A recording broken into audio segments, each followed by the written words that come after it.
teachers and the students have put a lot of effort into this play, and I appreciate the fact that you're so attentive, quiet, and observant. And so I thank the students also for presenting this play on a day that's meant for us to rejoice, and I think you'll get a lot out of the play also to help you rejoice. So the students will have some introductions to give, so we'll listen for those very carefully. They're going to start right after I finish. I'll have some more announcements at the end of the play. Enjoy yourselves, and thank you for coming.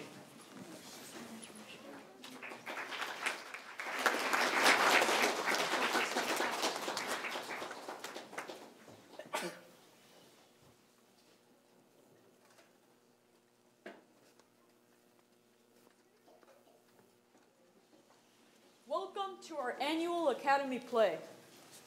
There are a few practical points.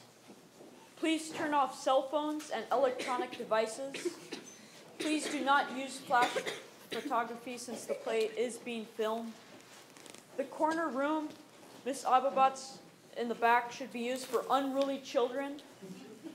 The back exit and upstairs restroom should be used if necessary, rather than the usual facilities.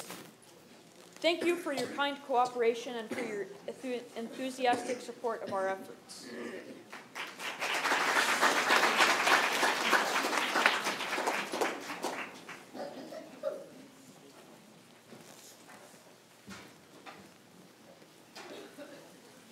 Our play this year is called The Three Kings and was written by Francis Alice Chesterton. Though many recognize the name and works of the renowned author G.K. Chesterton, few know of his beloved wife, Frances, who was also a gifted author of aspiring plays and poems. To her great sadness, Frances was not blessed with any children of her own, but she loved children greatly and spent much time with nieces, nephews, and numerous children of the neighborhood. Many of her plays were written for Christmas Eve productions and that the Chestertons put on each year. They had a stage right in their house for such home entertainments they so richly enjoyed. Perhaps you, like the children in this story, think that our play is about the three kings of Bethlehem, but it takes place in another age and in a country far from the birthplace of the Holy Child. The throne of Spain is empty, and three rivals each claim to be the most direct descendant of the king. Which one is worthy? The queen is grieving, but she must decide which man is the rightful successor to the throne. The children who live in the castle await the visit of the three kings. Spanish tradition holds that the three kings will pass by on their way to Bethlehem. If the children leave straw and hay for the royal camels, they will receive presents from the kings. Suddenly, there's a knock at the door. Why is a peasant demanding to see the queen? And who is the child she brings to the royal court? Frances Chesterton spoke truly when she said, "The stronger and wiser men grow, the less they are superior to anything. Watch and listen, and you shall hear a beautiful story, a story of how the faith of children in a dark time brought back to life that same faith in our hearts of men by whom it had been all but forgotten." We hope you enjoy our play.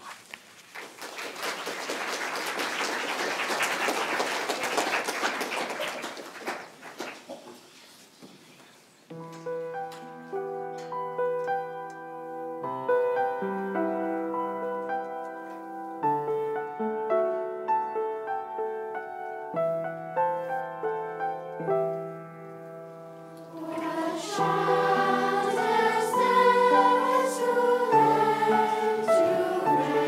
rest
Christmas time in Spain, the three kings ride down every street, up every wayside lane, bearing their gifts and journeying far and wide, from barest mountain to the laughing plain.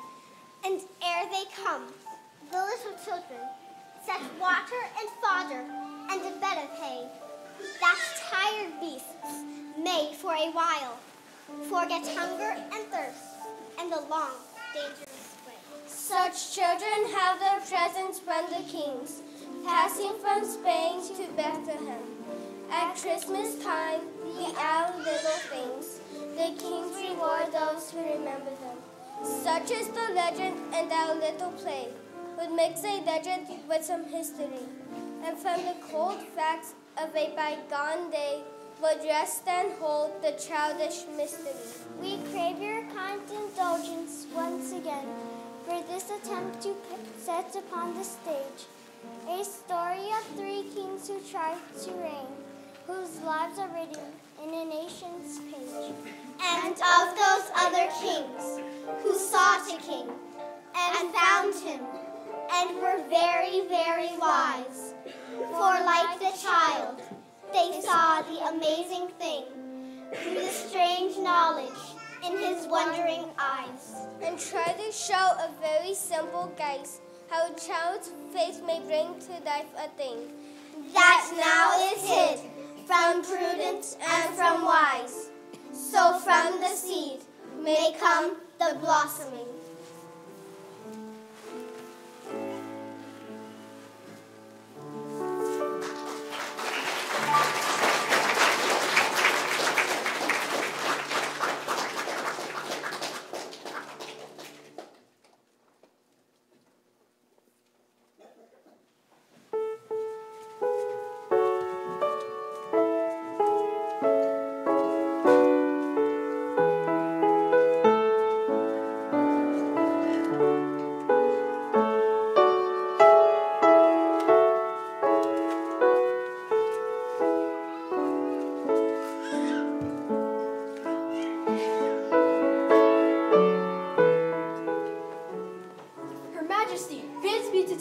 She is prepared to hear the court children play this afternoon at 4 o'clock precisely. Dear me, is that so? It is very alarming and very gratifying that Her Majesty should deign to listen to the efforts of these children. I pray they may do justice to the occasion. Her Majesty is tender-hearted. True. I need not fear too much. And who knows?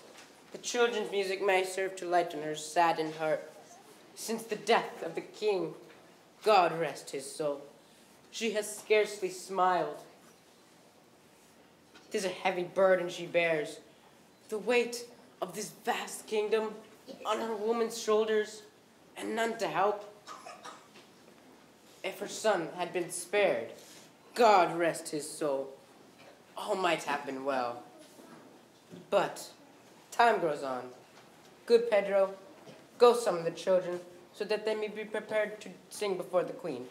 And moreover, may some be prepared to dance, for she's a true Spaniard and loves the dance. I don't doubt she will be gracious. I'll call you young musicians.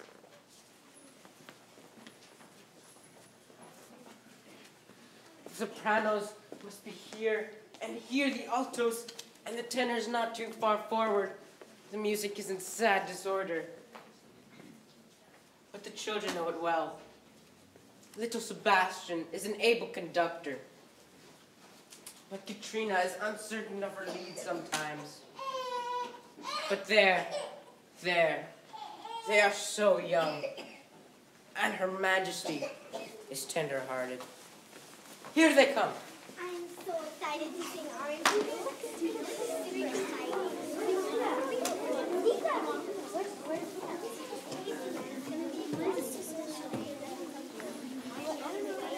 Now quietly. You are to sing before the queen, and my pupils must do poor Maestro Roca justice, for he has worked hard to teach the little voices to harmonize beautifully, and the little ears to hear exactly. Now let us do our warm-up.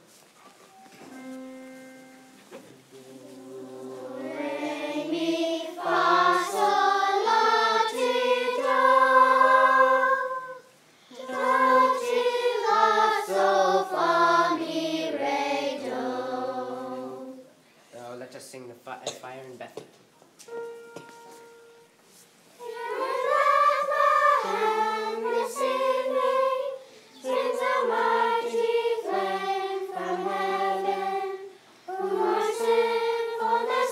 Consuming, and through whom we are forgiven. And now for our last warm-up, shall we? A big blue bucket of blueberries. A big blue bucket of blueberries. And they shall also dance. No patience till Her Majesty has come.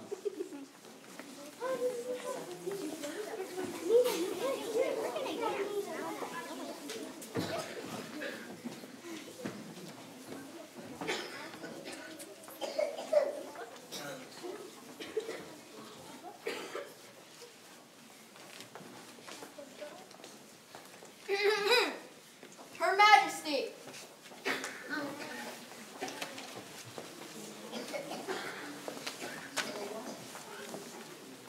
So, Master Roca, you and your chorus are all prepared?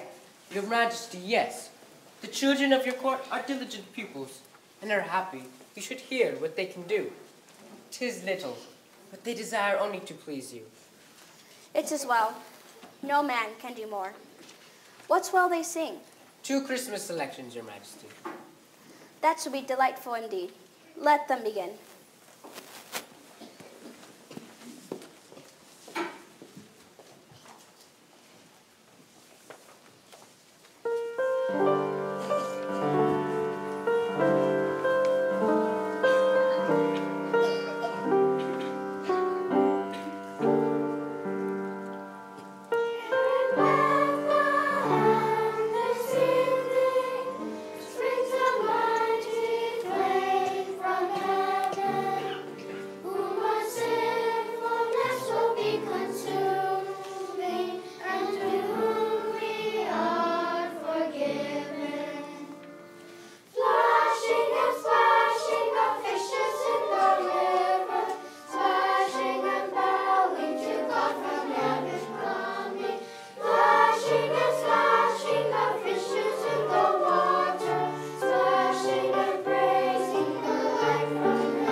That was well done.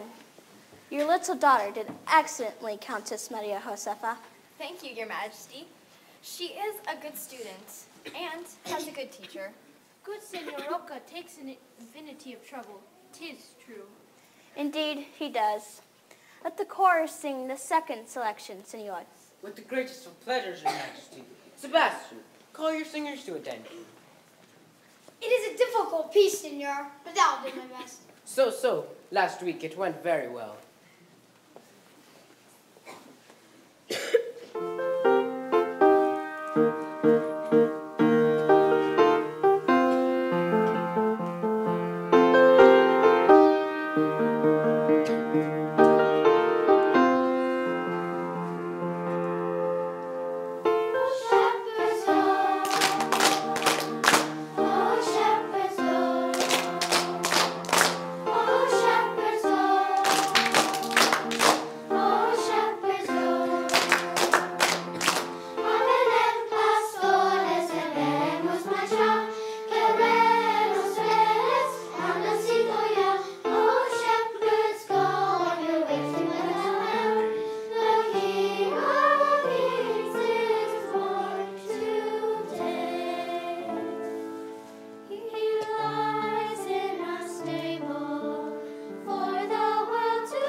Was even better. I would want to thank your youthful conductor. Come here, Sebastian. Study carefully and well, for who knows that you will make and write music when you're a grown man. Do you not agree, Macionis? Your son will make an excellent musician one day. We shall see what the future will hold, Your Majesty. A mother is not always to be trusted in her judgment of her child's talents, for she sees through the colored glass of her affection. Yet, I am proud of my son. That is so. Our mother's love is very great. Is that all, Senor? The children would like to ask Your Majesty's permission to dance. I have no heart for dancing, but I do love to see the little children dance. In spite of all her sorrows, Spain will dance. Is that not so, Duchess? Indeed, that is true, and may it ever continue to be so. There's a poetry and music and a dance. A dance, then.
Indeed, it is a pretty sight. Come and let me thank the little dancers. Thank you, niños. You have let me forget my troubles for a moment.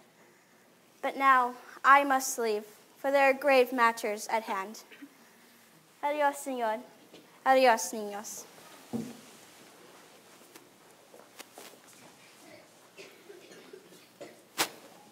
Now clear the room and set the music straight. I will leave you to the care of Sonora here, who will look after you well.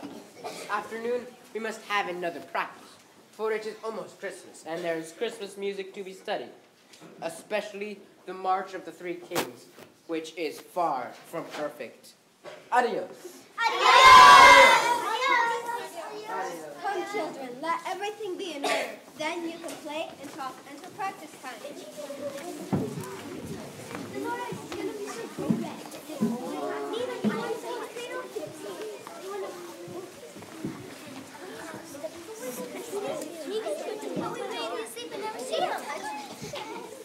You will have hard work with the Christmas music, for there are but 2 days left until the kings come.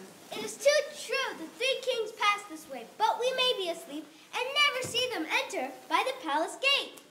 I will not sleep. I'll keep an open eye and watch from that high window there until they pass beneath the bridge and climb the slope to the great door and ask to come in here.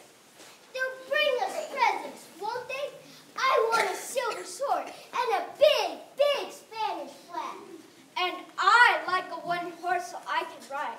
Wooden soldiers, officers, and men. We can have a battle right here on the floor. And I would like a baby's cradle, like the one my baby brother sleeps in. But have you all remembered what to do when the kings come to bring the gifts you asked? We forgot! Oh, pray it's not too late. Come on, Juan. We must get some hay, some straw, and some water. What are they doing? Why do they want hay?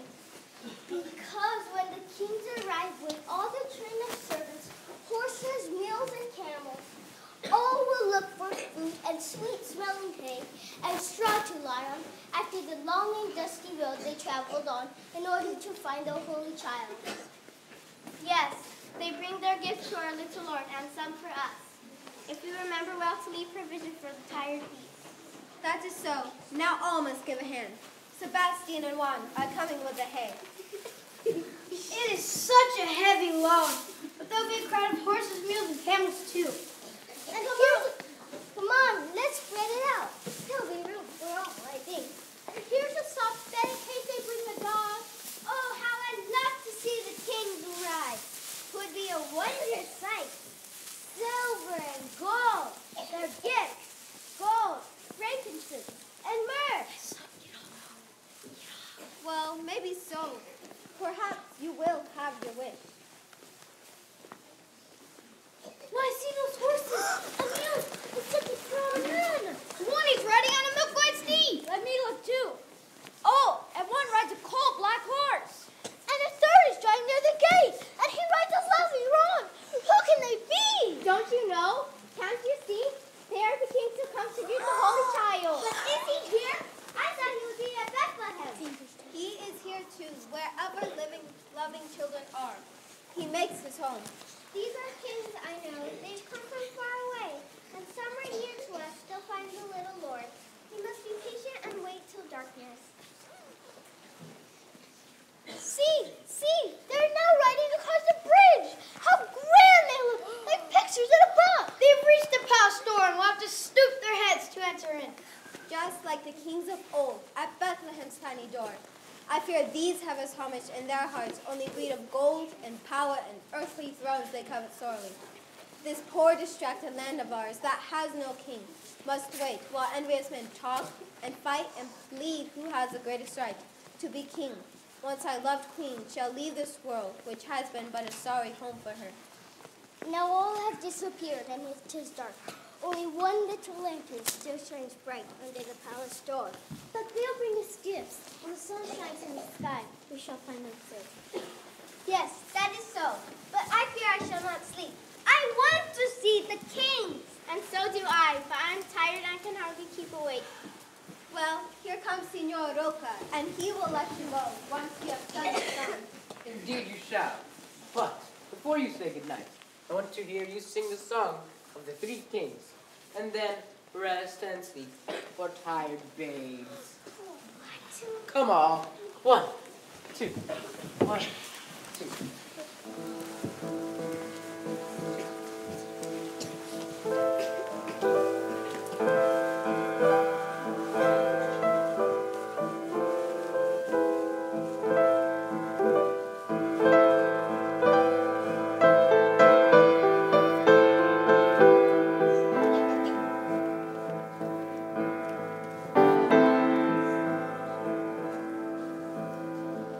For a star shining so bright.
audience is set for midday, when Her Majesty returns from Mass.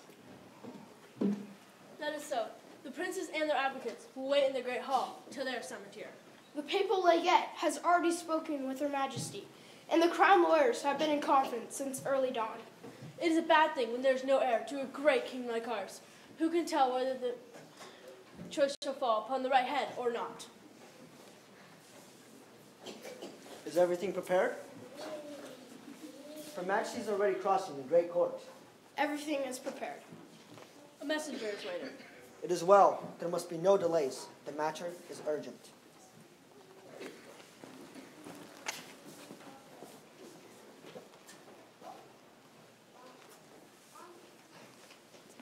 Her Majesty and papal legate.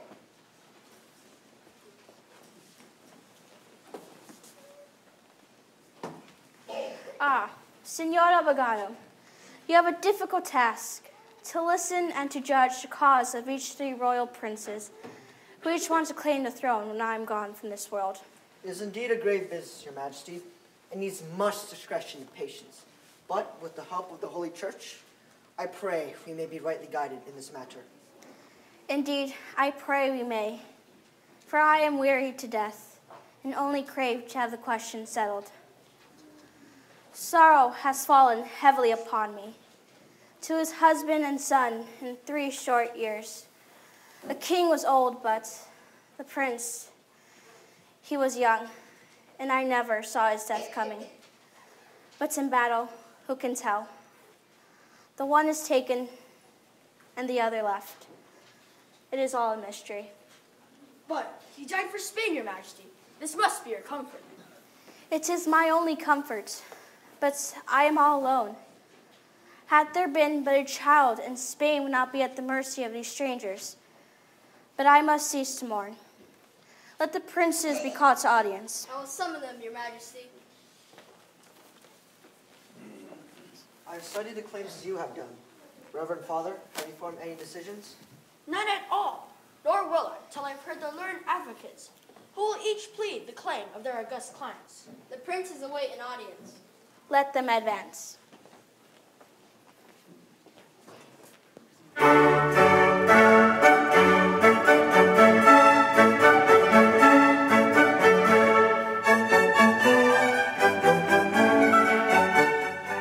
Philip, Duke of Agen, son of the Dauphin, grandson of Louis XIV, the King of France.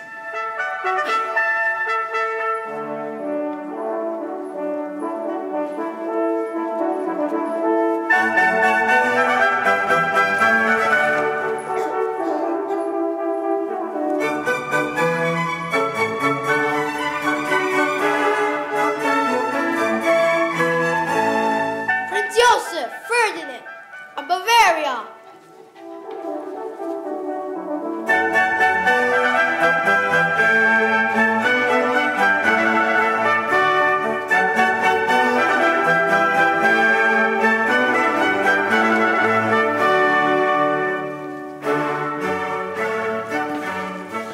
The Archduke Charles of Austria.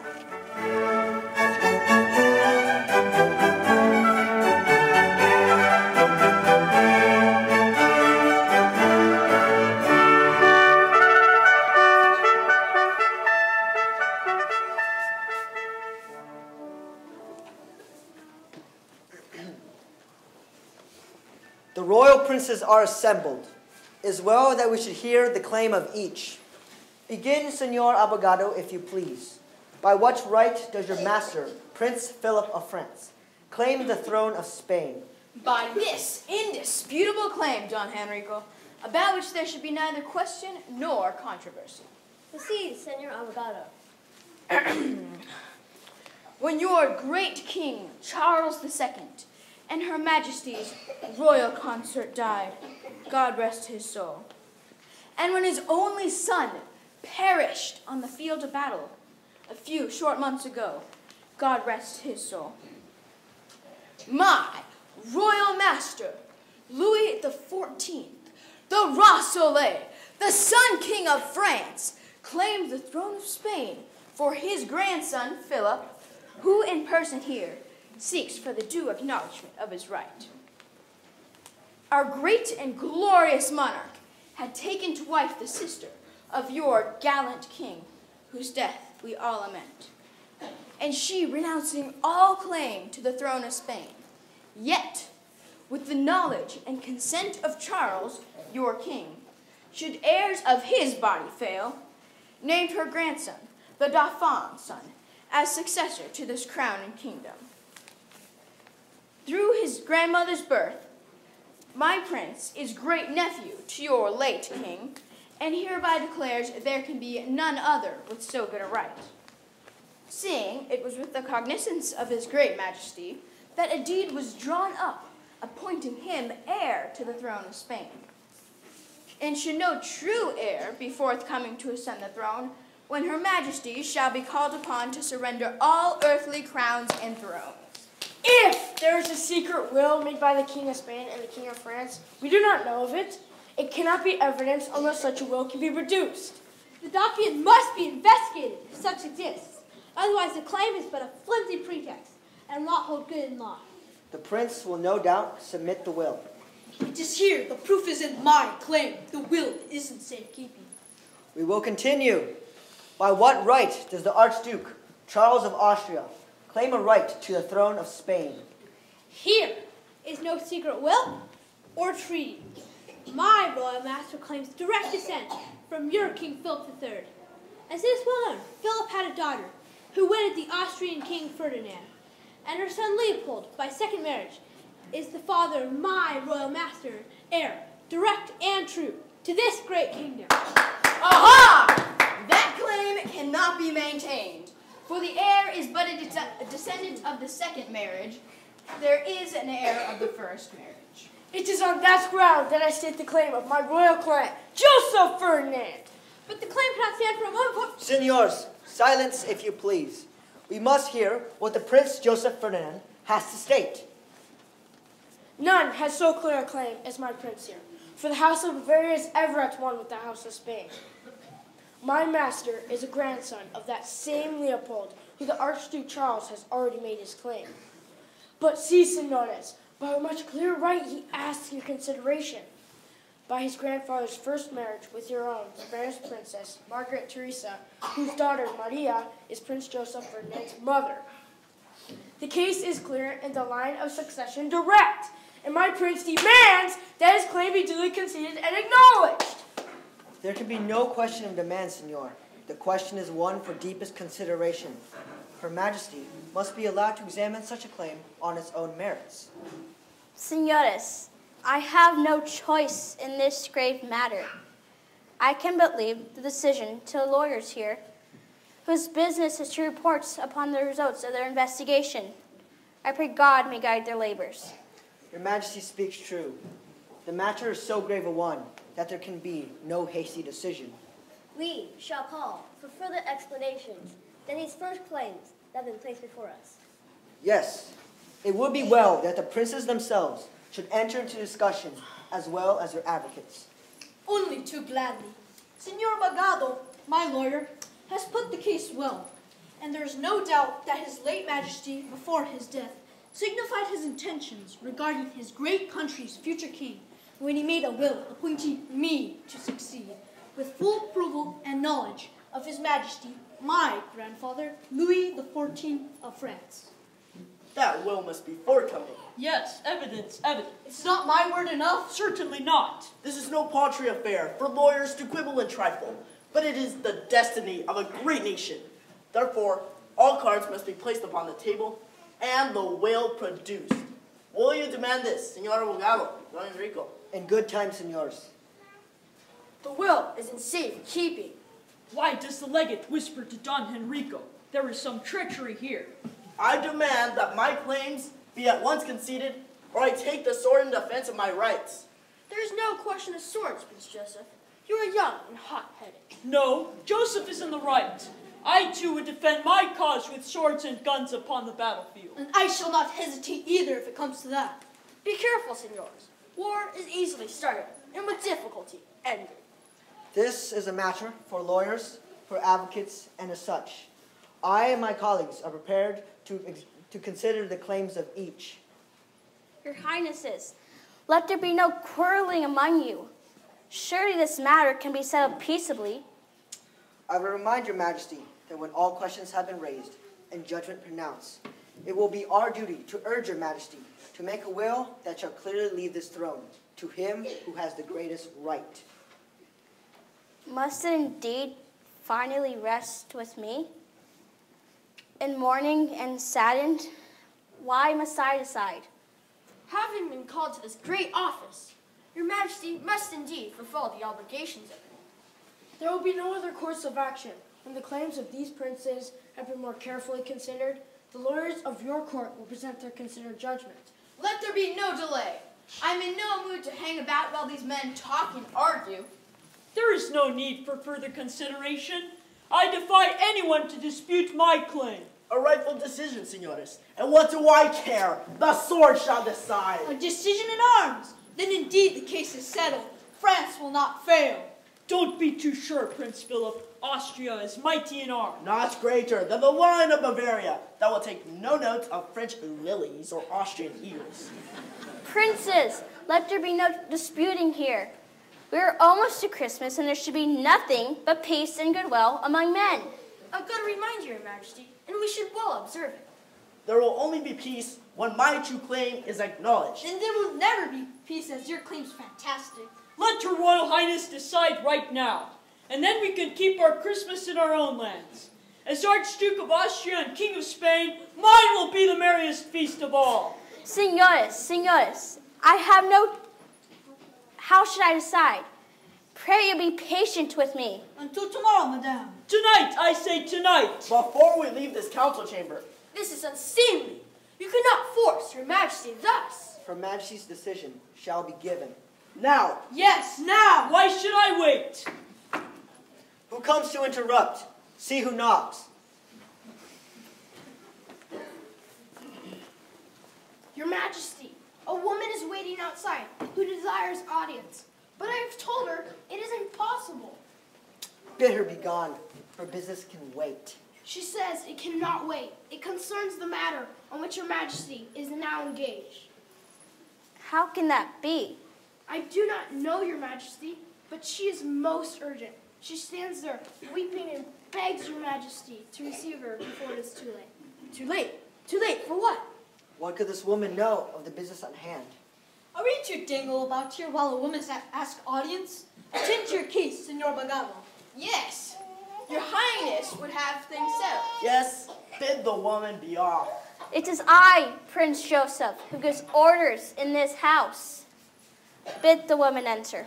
This is monstrous! A state council interrupted because a woman wants a petticoat? Bah! No, your Highness. She may need help for her brother, husband, son. We shall see.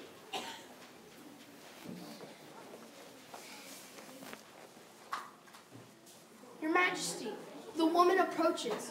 Her name is Antonia Oliveira. The name is common enough. Antonia Oliveira.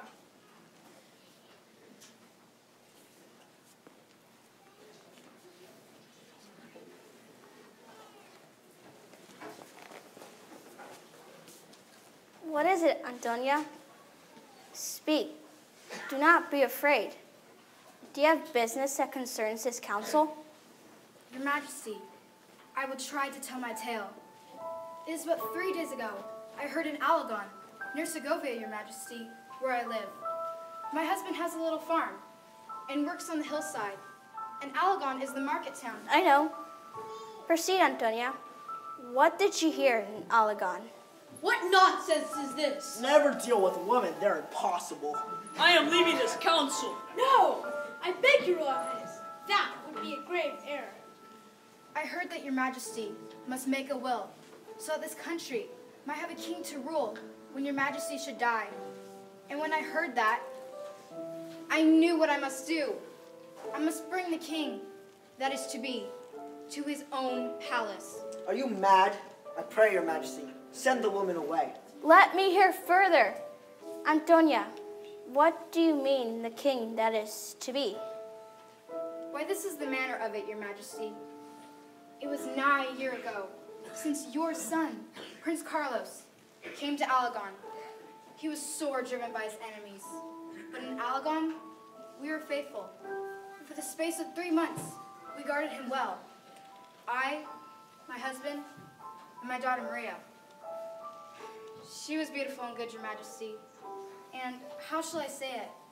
He, a prince of royal blood of Spain, loved her and wedded her in the little church of Santa Lucia. Here are the proofs, Your Majesty. He knew he would never reign as king, but he bade her keep them safe. This is a monstrous lie. A tale to tell the children. Give me the papers. Look well into this, Senor Abogado. Continue, Antonia. Twice he returned, Your Majesty, and on his second visit, his little son was 3 days old. So he sent for a priest, and the babe was baptized. Carlos too, Your Majesty. Here are the papers and a letter he wrote, Your Majesty, commending his wife and son to your care.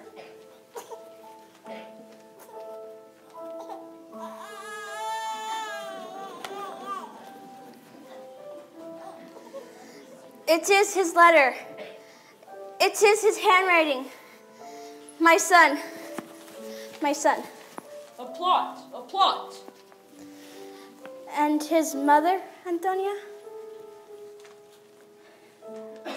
Alas, Your Majesty, when she heard of the prince's death upon the field of battle, her grief was too great, and she died. So young, so lovely. This woman, she is speaking the truth, senores. And God has spoken. Give me the child.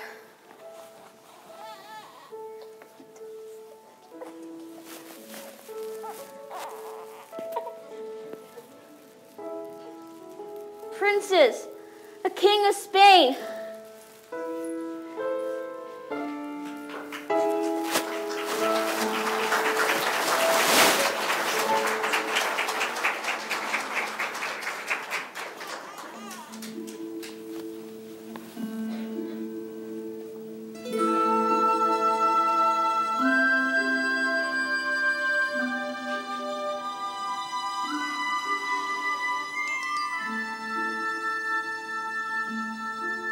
To Her Royal Highness, the Queen of Spain. Revered Sovereign and beloved Mother, since when this letter shall fall into your royal hands, I shall be no more. For well I know that I am very near my end, and by certain foretellings that I am to die shortly, where indeed I should fain die upon the field of battle. Yet ere that day comes, I would commend to your royal care my true wife and my infant son. For indeed, Maria Olivera is my beloved wife, wedded to me with all the rights of Holy Church. The proofs are in her keeping to be delivered to you as occasion requires. This infant is in truth my very son Carlos, baptized by the priest at Alagon.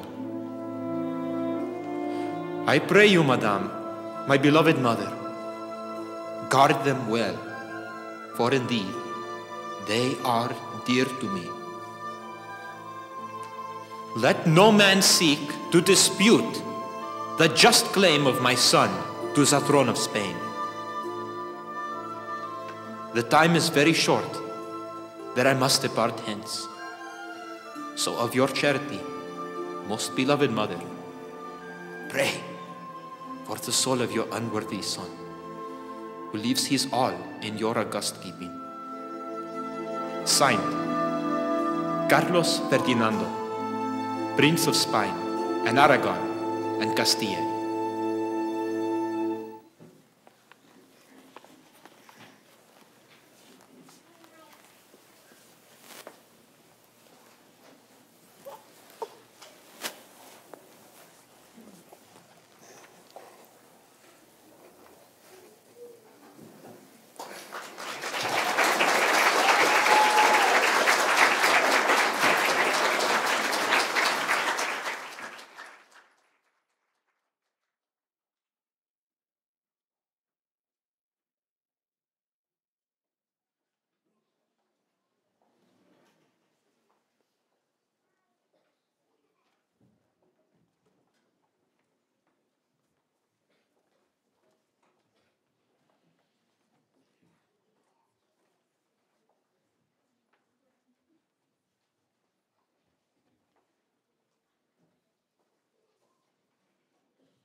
palace, from the topmost roof to the cellar underground, from room to room, the servants' hall, the chapel, and the court, the banquet chamber, the cupboards, searching everywhere, the stables too. And though I saw the beasts, horses, mules, and even camels there, I never saw the kings. I am in despair. I thought I would see them, though Sebastian said they were not true kings who came, and Juan thought they'd only passed by here on their way to Bethlehem. But I know that they are here somewhere. I've never seen this room inside before, for the Senora said it was where the Queen gave audiences, and we must not go in. But as the door was open, I peeped in, for just possibly they still may come this way. It will take them to the chapel, and I saw the Holy Child asleep in his mother's arms as I went by Her Majesty's own room. I did not see his face, but he lay still and softly folded in the crimson shawl. But oh, the kings have passed this way, for look, their presents are on the table here, caskets that hold the gold, the frankincense, the myrrh. They will come in here to get these gifts, and I will see their splendor and their humble eyes when they kneel down with offerings to the little Lord. The will is in safekeeping. That will must be foregone. Lies, lies. I'm the descendant of the first marriage. You're worse than the Queen. They may be angry if they find me here. Here, I'll slip behind this curtain. If they don't know the passage to the chapel, I can show them the way.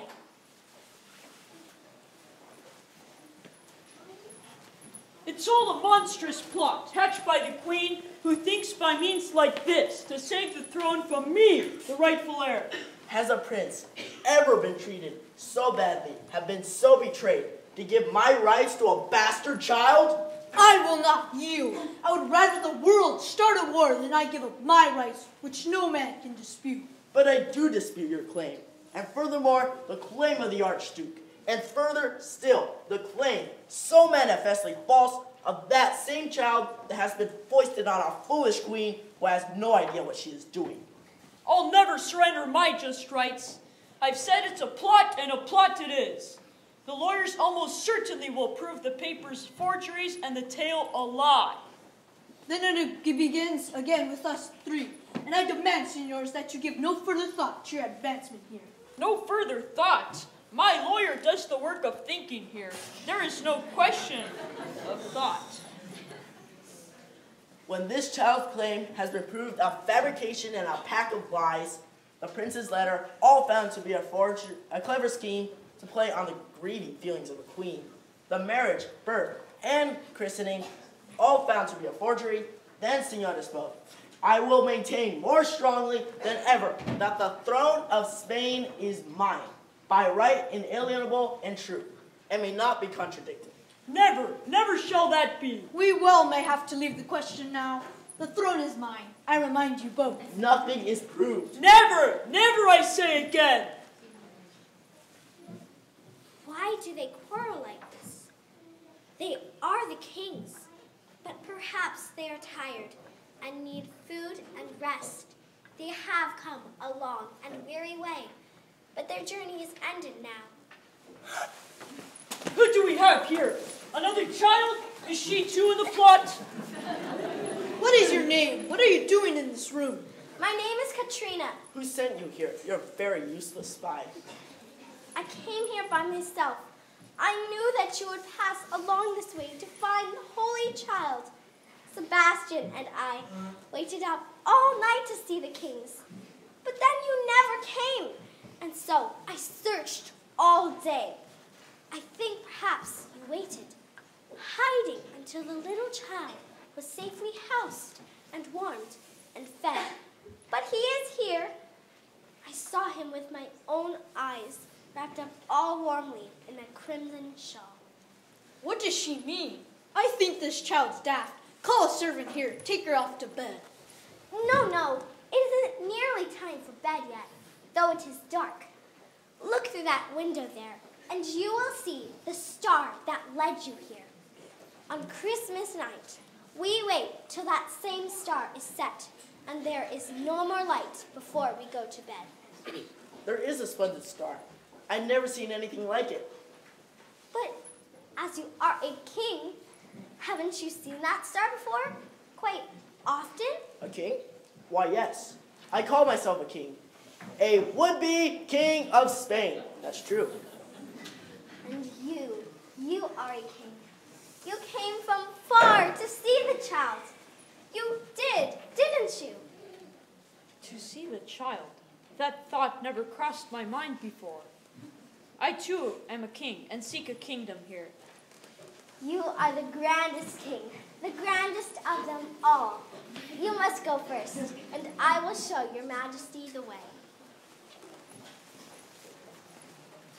A king before my time, it seems. This child, she is dreaming, as Spanish children do, that the three kings of old come with gifts to every little child. Princes, we cannot hurt a child who trusts us. I have a boy who loves his father well. He will be sad without me at this hour. We'll play her pretty game and follow her. Lead on, young Katrina. Take us where you want us to go. It is not far. Across the courtyard there, you'll see the door. The lights within are lit. It's a cold night, young senorita. Let us get our cloaks. I had meant to leave the palace before the moon had risen, so I'm prepared for the weather. Senores, our quarrel rest for a while, so that a child's dream may come true. But wait! You've forgotten your gifts for the baby! The gold, frankincense, and myrrh.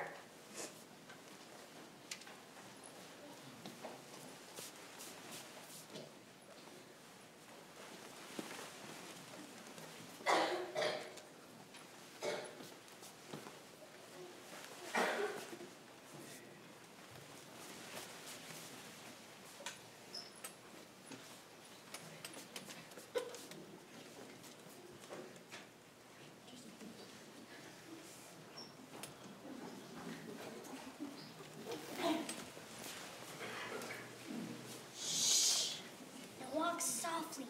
The babe may still be sleeping in the crimson shawl.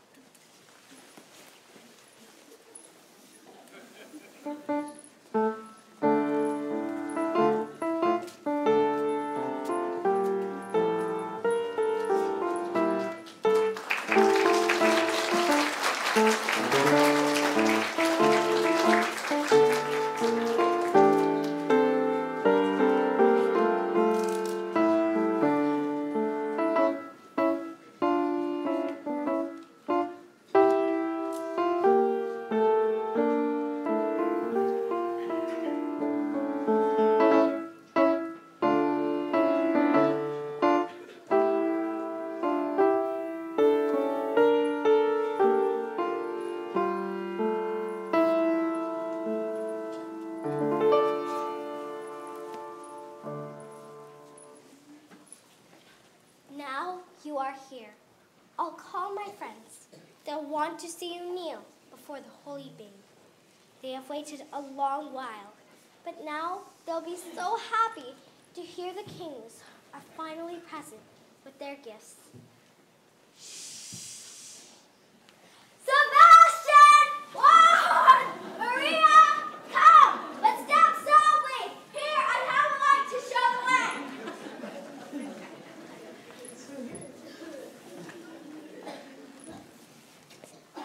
Am I dreaming? I will not fail that child. To play a king, it is a noble part.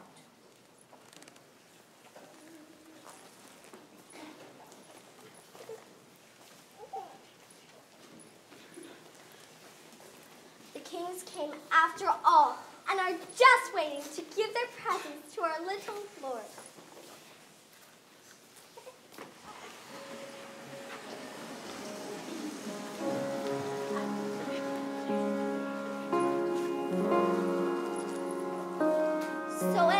bright star shone.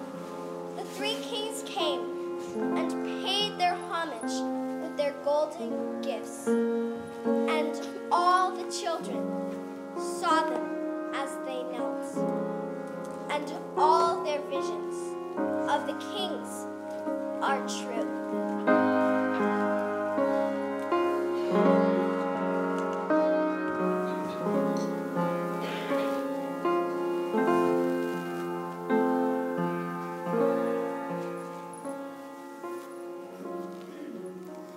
Indeed, yes, it's true. A child is born to us. We who sorrowed in the night. At dawn, now we see the rising sun, and hear the song of birds and angels mingled so among the strife, and the noises of the laboring earth, that warring men will come and honor the new birth. An earthly king has come into his own. The King of heaven sits upon his throne of refuge in a woman's arms, arms very much like mine, as sanctuaries from harm, that hold a whole world's joy. Come, children, all, a hymn of welcome before the curtain falls, for an earthly prince, and then a song that brings a greater welcome for the King of Kings.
We owe great thanks to the many people who assisted us in this performance. In fact, without you, it would not have happened at all. Parents, thank you for all your patience with costume requests, practice schedules, and performances. To those who picked up refreshments, prepared props, set up and embellished the backdrop, helped with filming, setting up chairs, and the 101 other tasks that needed to be taken care of, thank you. We appreciate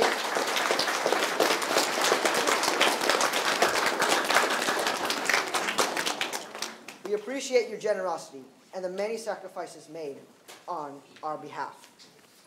Though she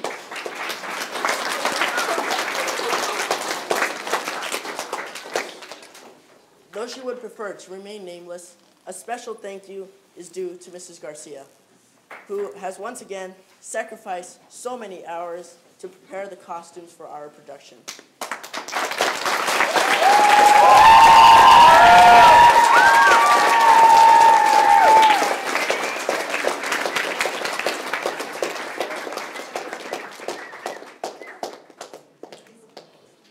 Your work is very much appreciated.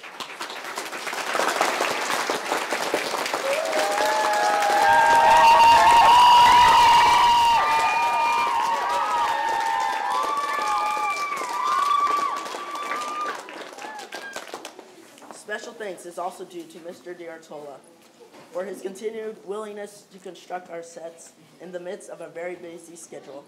Thank you, Mr. D'Artola, and to your helpers.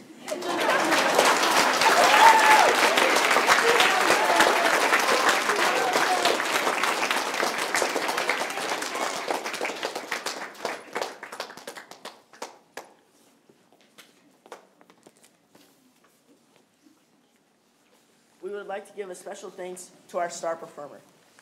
Thank you for being our cutest and most popular member of the cast, Daniel Romero.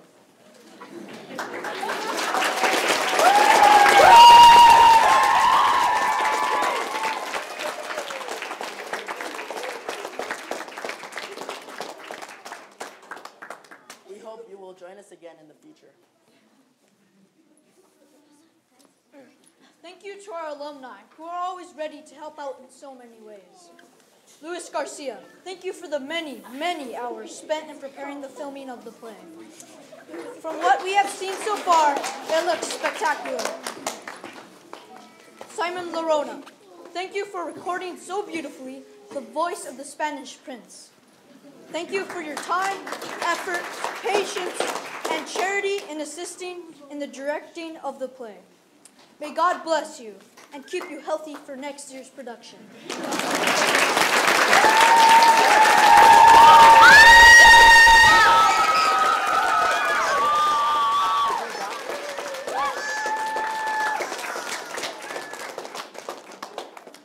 Thank you to all our teachers, staff, and to you, parishioners, for your support and assistance. Please pray for our academy.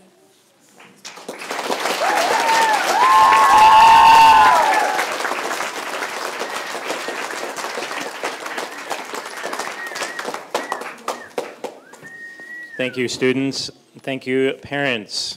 We need to give a big round of applause to the teachers, especially those who spent so many hours.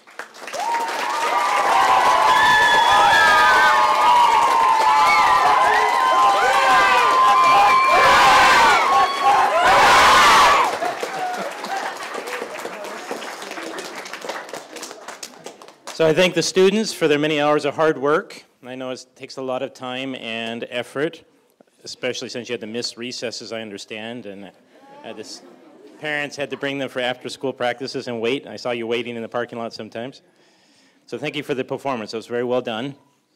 And I want to thank all of the persons in attendance, so parents, parishioners, faithful. Thank you for your support of the Academy. We need to thank Father DeMeyer for the running of the school as principal. So let's give him a round of applause.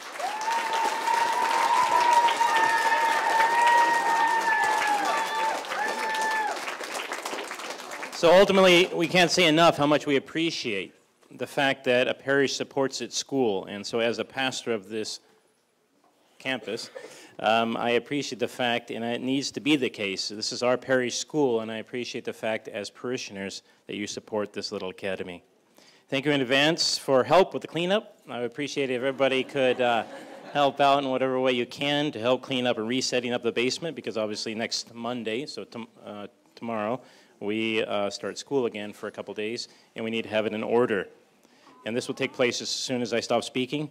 But one last thing, one thing that was a little different this year, and I know many of you in the past have been given a CD or some copy of the play. Well, we have been live streaming this play, so that means it's on the internet. And so I'm going to tell you right now, it's not that you have to memorize it, but you can ask myself or someone else for the address. If I find a whiteboard or somewhere, I'll put up the address. It's your usual HTTP at tinyurl.com/OLA 2017 play. So not too difficult. Just remember tinyurl.com OLA 2017 play. All right, so that cuts down on a little bit of those CDs we always hand out, but at the same time, it gives you an opportunity to look at it and then tell someone else, your families, where to look, and they can see this wonderful play. Thank you very much. You're popular! Yes.